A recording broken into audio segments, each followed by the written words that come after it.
வேளாண் பயிர்க்கடனை முழுமையாக ரத்து செய்ய வேண்டும் என்று பாஜக சட்டமன்ற உறுப்பினர் போஜராஜன் வலியுறுத்தியுள்ளார். பட்ஜெட் மீதான விவாதத்தில் பங்கேற்று பேசிய அவர், டெல்டா உள்ளிட்ட 12 மாவட்டங்களில் விவசாயிகள் பெரும் சிரமத்தை எதிர்கொண்டு வரும் வேளையில் அவர்களின் நிதிச் சுமையை குறைக்கும் வகையில் பயிர்க்கடனை ரத்து செய்ய வேண்டும் என்றார்.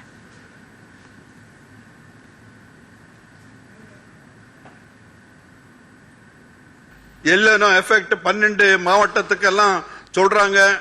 டெல்டா பகுதியிலும் எங்களுடைய நீலகிரி பகுதியிலும் கூட கடந்த வாரத்திலே மக்கள் எல்லாம் ஒரு போராட்டத்தை எல்லாம் பயிர்கடனை நீக்க வேண்டும் முழுமையாக என்று அவர்கள் சொல்லி வந்திருக்கிறார்கள்.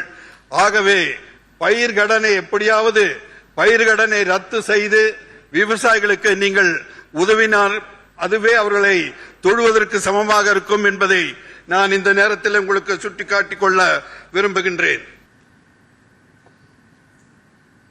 பழங்குடியினர் வசிக்கும் பகுதிகளில் கழிவறை உள்ளிட்ட அடிப்படை வசதிகள் இல்லை என்றும், யானை தாக்கி உயிரிழந்தவர்களுக்கு உரிய நிவாரணம் வழங்கப்படவில்லை என்றும் விளவங்கோடு உறுப்பினர் கேள்வி எழுப்பினார்.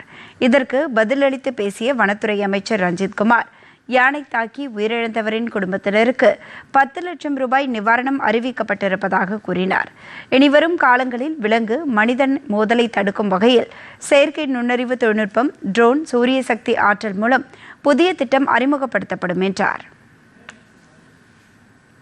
எதிர்வரும் காலங்களில் விலங்குகள் மனிதர் மோதலை தடுப்பதற்காக டெக்னாலஜிலாம் ஏஐ டெக்னாலஜி, ட்ரோன் கேமரா, மின்வேலிகள் எல்லாம் தயார் செய்ய அதுக்குண்டான ஆய்வுகள்லாம் மேற்கொள்ளப்படுகிறது.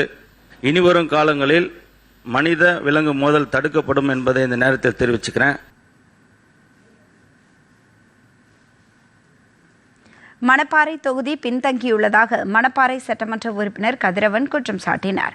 இதற்கு பதிலளித்த மாநில தொழில்துறை அமைச்சர் கீர்த்தனா, மணப்பாறை சிப்காட்டில் குடிநீர், சாலை, மின்சார வசதிகளை மேம்படுத்த நடவடிக்கை எடுக்கப்படும் என்று உறுதியளித்தார்.